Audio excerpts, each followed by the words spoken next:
నమస్తే, welcome to HBN news.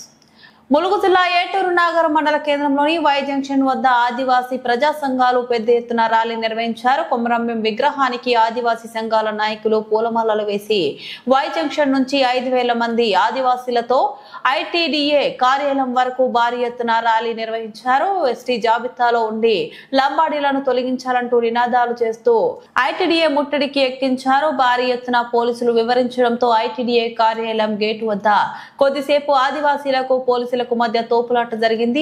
ఆదివాసీలు ITDA ఇద్దరికి పోలీసులు అడ్డుకోవడంతో ఐటీడీఏ ముందున్న ప్రధాన రహదారిపై బైఠాయించి ధర్నా రాస్తారోకో నిర్వహించారు. ఈ సందర్భంగా ఆదివాసీ నాయకులు మాట్లాడుతూ ఎస్టీ జాబితా నుంచి లంబాడ తొలగించాలని అన్నారు. ఎస్టీ పేరుతో ఉంటున్న లంబాడీలు చదువుల్లో కానీ ఉద్యోగాల్లో కానీ ఎస్టీ కోయ కులస్తులకు చెందకుండా వారి లబ్ధి పొందుతున్నారని ఆదివాసీ సంఘాల నాయకులు అన్నారు. ఇప్పటికైనా రాష్ట్ర కేంద్ర ప్రభుత్వాలు లంబాడీలను ఎస్టీ జాబితాలో నుంచి తొలగించాలని, లేని పక్షంలో అసెంబ్లీ పార్లమెంటు ముట్టడిస్తామని, అంతేకాకుండా రాష్ట్రంలో ఉన్న ఐటీడీఏ కార్యాలయంలో ముట్టడి చేస్తామని అన్నారు.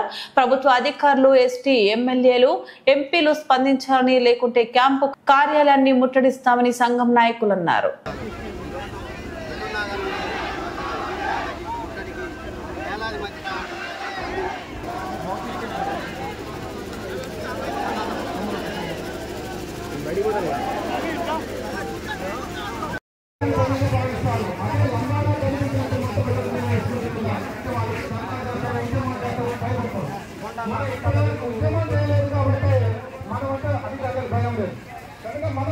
మన సమస్యను అడగాలంటే ఖచ్చితంగా మనం వెళ్ళాలి, ఉద్యమం చేసుకుంటూ మన సమస్య అడగాలి.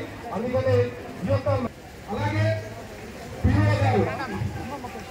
అలాగే సింగిల్ లైన్ అడ్మినిస్ట్రేషన్ ప్రతి సమస్య కూడా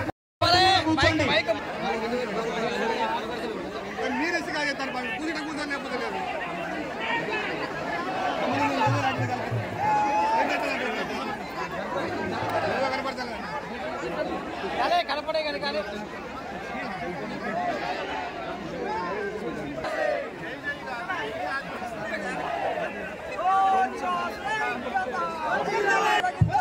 అందరూ కూర్చోగలరు, అందరూ కమిటీ వారి వెనకాల కూర్చోగలరు. దయచేసి కూర్చోండి, కూర్చోండి కూర్చోండి అన్న అక్కలారా మీద నిలబడి కనబడద్దు, అందరూ కూర్చోండి.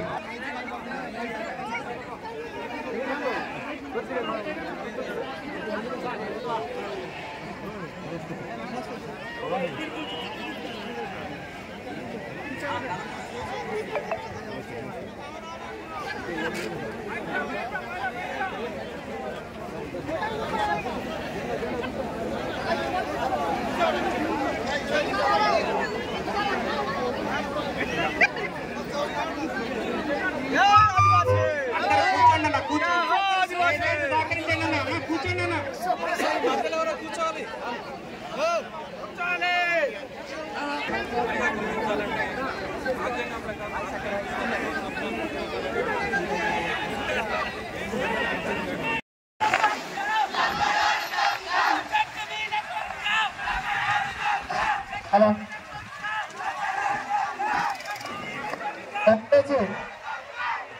ర్యాలీ ఒక క్రమశిక్షణ పద్ధతిలో వెళ్ళాలి. దయచేసి పోలీసు వారికి దయచేసి సహకరించండి. స్వచ్ఛంద వాలంటీర్స్ కూడా స్వచ్ఛందంగా మనమే వాలంటీర్ చేయాలి.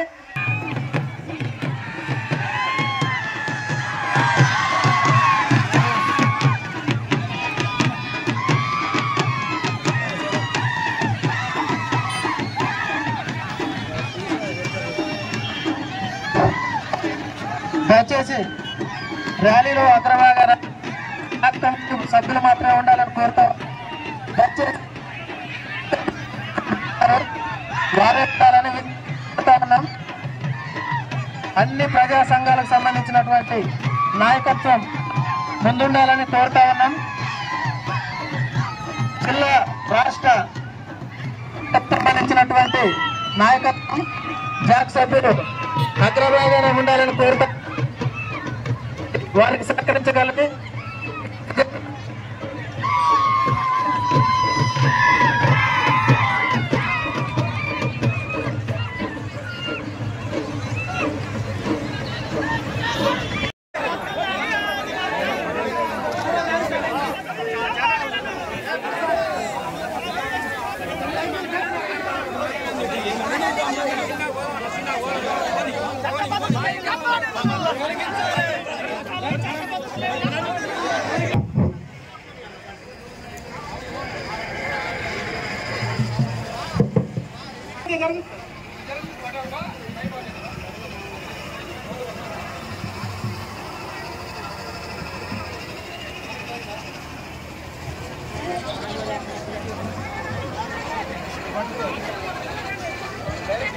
ఈ మనిషి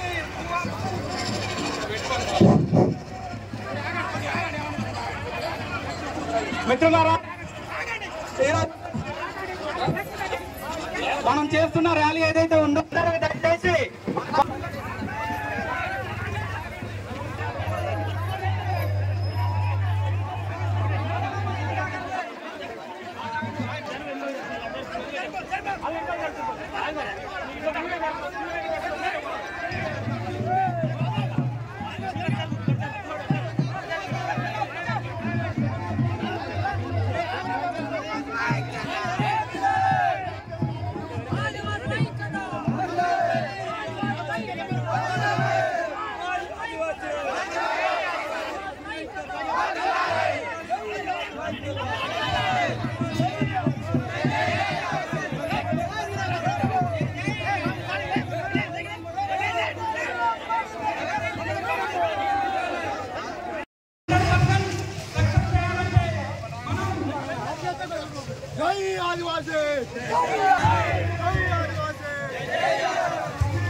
कोटे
మన జాక్ చైర్మన్ గారు ఎక్కడన్నా కూడా రావాల్సిందిగా కోరుతా ఉన్నాం.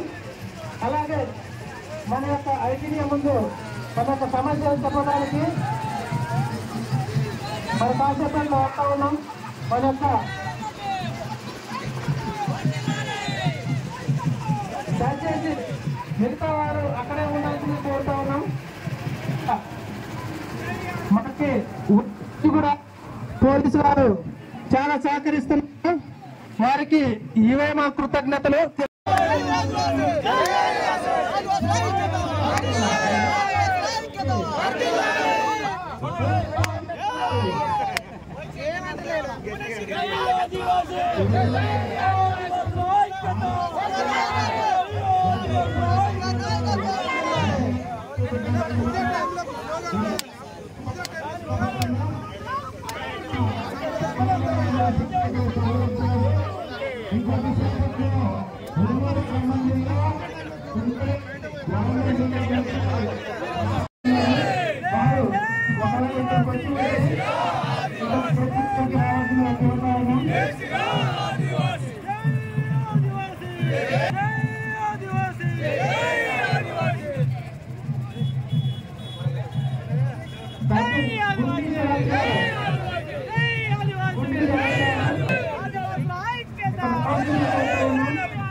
పపాక శ్రావణ్ గారు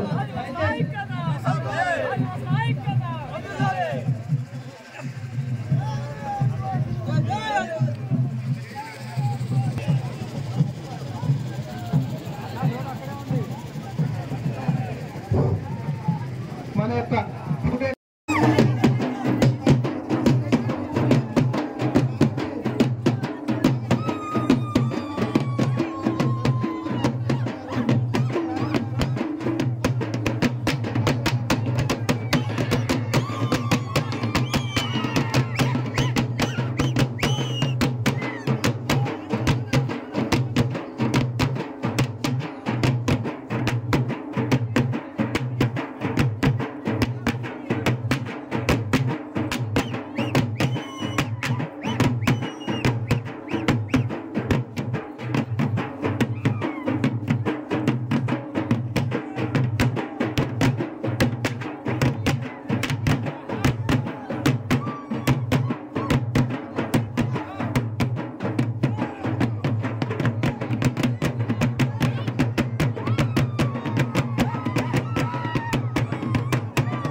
కొంచెం కూర్చోండి కూర్చోండి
దయచేసి జాక్ సభ్యులు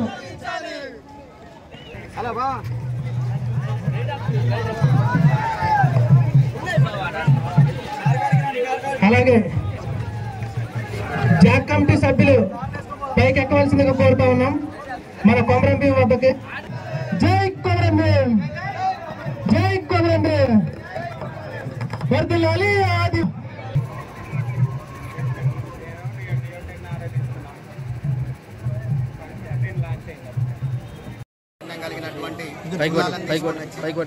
షెడ్యూల్డ్ తెగల్లో కలిపి గత 49 సంవత్సరాలుగా కేంద్ర రాష్ట్ర ప్రభుత్వాలు ఆదివాసీలను దగా చేస్తారు. ఈ 49 సంవత్సరాలుగా ఆదివాసీలు విద్యాపరంగా, ఉద్యోగపరంగా, అనేక రకాల రాజకీయంగా కూడా నష్టపోవడం జరిగింది. దీనిపైన 2000 సంవత్సరం నుంచి ఆదివాసీలంతా కూడా ఈ కేంద్ర రాష్ట్ర ప్రభుత్వాలను ప్రశ్నిస్తున్నప్పటికీ కూడా ప్రభుత్వాలు పట్టించుకోవడం లేదు. ప్రజాస్వామ్యబద్ధంగా ఏర్పడినటువంటి కేంద్ర రాష్ట్ర ప్రభుత్వాలు అక్రమంగా ఎటువంటి చట్టబద్ధత లేకుండా గిరిజనేతరులని, బీసీ కులాలని ఎస్టీ జాబితాలో కలిపినప్పుడు రాజ్యాంగబద్ధంగా ఏర్పడినటువంటి ప్రభుత్వాలు ఎందుకు వాళ్ళని ఎస్టీ జాబితా నుంచి తొలగించలేదని చెప్పి మేము ప్రశ్నిస్తా ఉన్నాం. ఈరోజు భద్రాచలం ఎమ్మెల్యే గారు తెల్ల వెంకట్రావు గారు, సోయం బాబురావు గారు సుప్రీంకోర్టులో కేసేస్తే సోయిలేని సోయం బాబురావు గారు తెలివి తెలివిలేని తెల్ల వెంకట్రావు అని చెప్పేసి రవీంద్ర నాయక్, సంజీవ్ నాయక్, సీతారాం నాయక్ లాంటి వాళ్ళు మరి విమర్శలు చేస్తా ఉన్నారు. మేము ఒకటే అంటున్నాం, ఈ రోజు సంజీవ్ నాయక్ గాని సీతారాం నాయక్ గాని ఈ రోజు మీకు చట్టబద్ధత ఉంటే మీరు ఎందుకు రోడ్లెక్కి ధర్నాలు చేస్తా ఉన్నారని మేము ప్రశ్నిస్తా ఉన్నాం. మీకు రాజ్యాంగ బద్ధత ఉంటే ఈ రోజు మీరు ఎందుకు రోడ్లెక్కి ముఖ్యమంత్రిని కూడా ఈ రోజు భయపెట్టించేటటువంటి బ్లాక్మెయిల్ చేసేటటువంటి పరిస్థితికి ఎందుకు వచ్చిందని మేము ఈ రోజు ప్రశ్నిస్తా ఉన్నాం. ఇవాళ తెల్ల వెంకట్రావు గారు ఆనాడు ఎంసెట్ రాసి MBBS చదివిండు, తర్వాత ఆయన పోస్ట్ గ్రాడ్యుయేషన్ చేసిండు. ఆయన సమాజంలో ఒక గౌరవప్రదమైనటువంటి వ్యక్తి, తెలివైనటువంటి వ్యక్తి, సామాజిక అవగాహన కలిగినటువంటి వ్యక్తి. కాబట్టి అలాంటి వ్యక్తిని తెలివిలేని తెల్ల వెంకట్రావు అని మా శాసనసభ్యుల్ని విమర్శించారు. కాబట్టి లంబాడాలకు మేము ఒకటే చెప్తా ఉన్నాం, మీకు ఏ చేతనైతే దమ్ముంటే మీరు న్యాయస్థానాన్ని ఆశ్రయించండి. న్యాయస్థానాన్ని ఆశ్రయించి మీ చట్టబద్ధతను నిరూపించుకోవాలని చెప్పి ఈ సందర్భంగా మేము తెలియజేస్తా ఉన్నాం. గుర్తించాలంటే రాజ్యాంగం ప్రకారం ఆర్టికల్ 3.2 సబ్-క్లాస్ 2 ప్రకారము పబ్లిక్ నోటిఫికేషన్ ఇవ్వాలి, ప్రజాభిప్రాయ సేకరణ జరగాలి, ట్రైబల్ అడ్వైజరీ కమిటీ తీర్మానం జరగాలి, అసెంబ్లీ తీర్మానం జరగాలి, గవర్నర్ కూడా ఆమోదం కూడా ఉండాలి. కానీ 76 లంబాడీలు ఎస్టీ అని చెప్తున్న క్రమంలో ఎక్కడ కూడా ఏమీ పాటించకుండా లంబాడీలను ఎస్టీ అంటున్నారు. కానీ 108 యాక్ట్ ప్రకారము లంబాడీలను 1971లో అసెంబ్లీ పార్లమెంటు స్థానాలు పెంచడం కోసము ఆంధ్ర ప్రాంతంలో ఉన్నటువంటి సుగాలీలను వేరే రిస్ట్రిక్షన్ తీసుకొచ్చి తెలంగాణ ప్రాంతానికి పంపారు. కానీ ఇక్కడ వేరే రిస్ట్రిక్షన్ ద్వారా వచ్చే క్రమంలో ఆ ప్రాంతంలో ఉన్నటువంటి సుగాలీని ఈ ప్రాంతంలో ఎస్టీ అంటేనే కానీ ఇక్కడున్న లంబాడ, బంజారా ఎవరిని కూడా ఎస్టీగా పరిగణించబడదు. కానీ ఈ ప్రభుత్వం ఏం పట్టించుకోకుండా ఆదివాసీల అమాయకత్వాన్ని ఆసరా చేసుకుని ఆదివాసీలు అడగరని, ఆదివాసీ ప్రజాప్రతినిధులు మాట్లాడరని గుర్తించి ఈ రోజు లంబాడీలను అలాగనే కొనసాగిస్తూ ఆదివాసీలకు చెందవలసిన రిజర్వేషన్ మొత్తం కూడా కొల్లగొడుతున్నారు. దీంట్లో ఉద్యోగం పోతుంది, విద్య పోతుంది, విద్య పోతుంది. వీటన్ని కూడా ఆదివాసీలకి అందకుండా ఈ ప్రభుత్వాలు, రాజకీయ పార్టీలు కుట్రలు చేసి ఆదివాసీల్ని మొత్తం కూడా అంతం చేయాలని కుట్ర పడినట్లుగా మాకు కనిపిస్తుంది. ఎందుకంటే గత 50 సంవత్సరాల నుండి ఆదివాసీలకు అందవలసిన రిజర్వేషన్ దోసి పెడుతున్న ఈ ప్రభుత్వాలకు తెలుసు కూడా. ఎస్ఆర్ శంకరన్ గారు క్లారిటీ చెప్పారు, లంబాడీలకు ప్రాంతంలో ఎస్టీ సర్టిఫికేట్ ఇవ్వడానికి లేదని చెప్పేసి వారు ఖచ్చితంగా ఒక మెమో ఇష్యూ చేసి పెడితే ఆ మెమోను కూడా తొక్కిపెట్టి ఈ ప్రభుత్వాలు మొత్తం కూడా లంబాడీలకు ఎస్టీ రిజర్వేషన్ కట్టిపెడుతున్నాయి. దానివల్లనే ఈ రోజు మేము మారుమూల ప్రాంతంలో ఉన్న మాకు విద్య అందట్లేదు, ఉద్యోగం అందట్లేదు, ఉపాధి అవకాశాలు దొరకట్లేదు, ఏమి దొరకట్లేవు. ఇవన్నీ కూడా లంబాడీలకి మొత్తం దోసి పెడుతున్నారు. ఇది చిన్న ఉదాహరణ ఏంటంటే, ఇప్పుడు ట్రైబల్ వెల్ఫేర్ డిపార్ట్మెంట్ నుండి MSME స్కీమ్స్, ఈ స్కీమ్ లో 5 లక్షల నుండి ₹1 కోటి వరకు స్కీమ్ ఉంటుందండి. 45 లక్షల సబ్సిడీ ఉంటుందండి. ఈ స్కీములు మొత్తం కూడా 100 ఇస్తే 90 స్కీములు కూడా ఒక లంబాడ కమ్యూనిటీకి ఇచ్చి 9 తెగలకి మాత్రం 9 ఇచ్చారు. అంటే ఇది లంబాడీలు ఆదివాసీల మీద ఎట్లా చేస్తున్నారో దాడులు అనేది దీన్ని బట్టి చూస్తే అర్థమవుతుంది. ఇది ఒకటే కాదండి, MRS స్కూల్స్ ఆర్టికల్ 375 ప్రకారము మారుమూల ప్రాంతంలో ఎడ్యుకేషన్ డెవలప్మెంట్ కోసం ఇచ్చినటువంటి నిధులని MRS స్కూళ్లు నడుస్తున్నాయి. కానీ ఒక 1300 సీట్లు, పోయినసారి 1300 సీట్లు విద్య ఉంటే దాంట్లో 900 సీట్లు కూడా ఒక లంబాడ కమిటీకి కట్టబెట్టారు ఈ అధికార యంత్రాంగం. ఎందుకని మా ఎమ్మెల్యేలు అడగట్లేరు, మా ఎంపీలు అడగట్లేరు, మా కింది స్థాయి నుండి మా ప్రజాప్రతినిధులు కూడా అన్నట్టు. ఇదే విషయం మీద 2006లో ఆదివాసీలు ఉద్యమం మొదలెట్టామండి. దీని అనుగుణంగానే 2011 హైకోర్టులో కేసు వేశాము. ఆ కేసు రన్ అవుతుంది. ఆ కేసులో కూడా ప్రభుత్వం వాళ్ళు ఎస్టీ అన్నప్పుడు కౌంటర్ ఎందుకు దాఖలు చేయట్లేరని మాకు అర్థం కావట్లేదు. ఈ రోజు వరకు కూడా కేసులో కౌంటర్ లేయట్లేదు. అందుకనే మా కేసులు పరిష్కారం కావాలంటే ఉద్యమే ఒక మార్గం అని చెప్పేసి మేము ఆదివాసీ సంఘాలు మొత్తం కూడా ఏకమయ్యాము. తెలంగాణ ప్రాంతంలో ఉన్న ఆదివాసీ సంఘాలు, జనరల్ సంఘాలు మొత్తం కూడా ఏకమై లంబాడీలు తొలగించాలనే ఉద్యమానికి శ్రీకారం చుట్టాము. దానికి అనుగుణంగా లంబాడీలు ఎస్టీ జాబితాను తొలగించకపోతే ఖచ్చితంగా ఈ ఉద్యమాన్ని జీవన రూపం దాలుస్తుంది. అవసరం అయితే మా ఎమ్మెల్యేలు ఇల్లు కూడా ముట్టడి చేస్తామని చెప్పేసి ఈ సందర్భంగా హెచ్చరిస్తున్నాం. వచ్చి తెలంగాణ ప్రాంతానికి పంపారు. కానీ ఇక్కడ వేరే రిస్ట్రిక్షన్ ద్వారా వచ్చే క్రమంలో ఆ ప్రాంతంలో ఉన్నటువంటి గాలిని ఈ ప్రాంతంలో ఎస్టీ గంటనే కానీ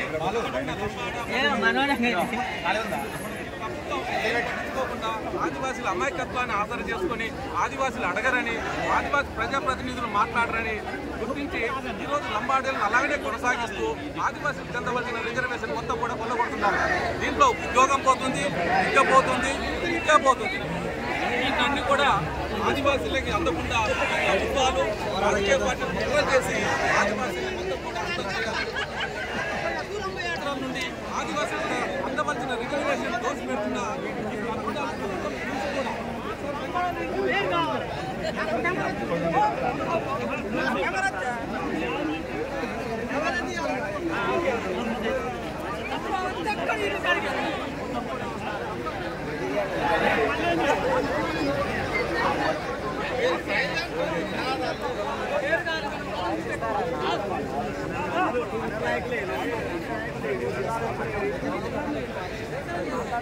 ట్రైబల్ వెల్ఫేర్ డిపార్ట్మెంట్ నుండి ఎంఎస్ఎంఈ స్కీమ్స్, ఈ స్కీమ్లో 5 లక్షల నుండి 1 కోటి రూపాయల వరకు స్కీమ్ ఉంటుందండి.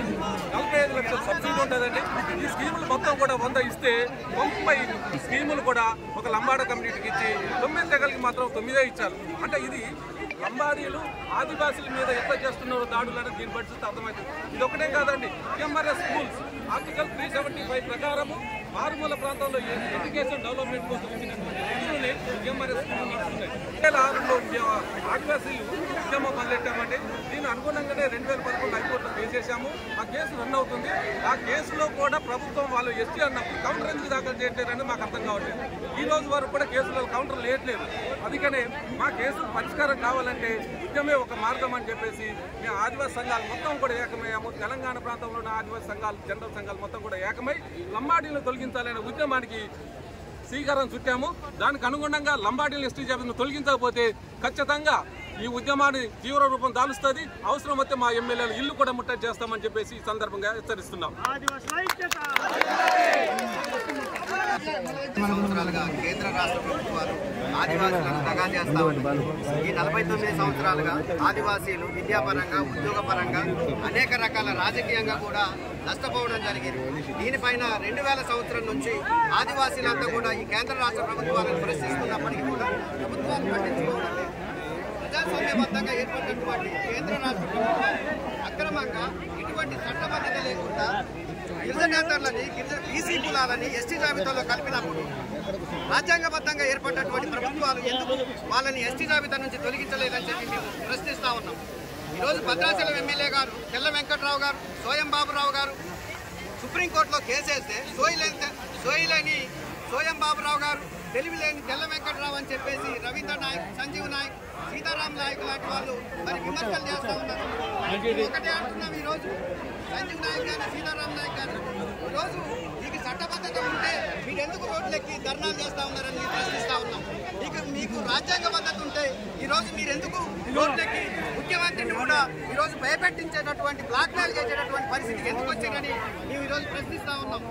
ఇవాళ తెల్ల వెంకట్రావు గారు ఆనాడు ఎంసెట్ రాసి ఎంబీబీఎస్ చదివిండు, తర్వాత ఆయన పోస్ట్ గ్రాడ్యుయేషన్ చేసి మా శాసనసభ్యుల్ని విమర్శించారు. కాబట్టి లంబాడాలకు మేము ఒకటే చెప్తా ఉన్నాం, మీకు ఎలక్షన్ ఆశ్రయించండి, న్యాయస్థానాన్ని ఆశ్రయించి మీ చట్టబద్ధతను నిరూపించుకోవాలని చెప్పి ఈ సందర్భంగా మేము తెలియజేస్తా ఉన్నాం.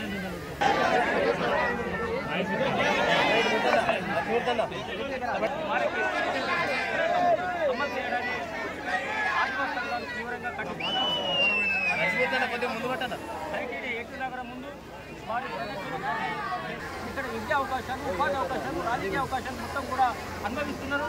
ఆదివాసులు వాళ్ళతో పోటీపడడానికి కట్టుకోలేకపోతున్నారు. వీళ్ళకి విద్యా అవకాశాలు, ఉద్యోగ అవకాశాలు, ఉపాధి అవకాశాలు ఆదివాసులు కష్టపోతున్నారు. కాబట్టి వెంటనే లంబాడీలను ఎస్టీ జాబితాలను తొలగించాలని డిమాండ్ చేస్తున్నాం.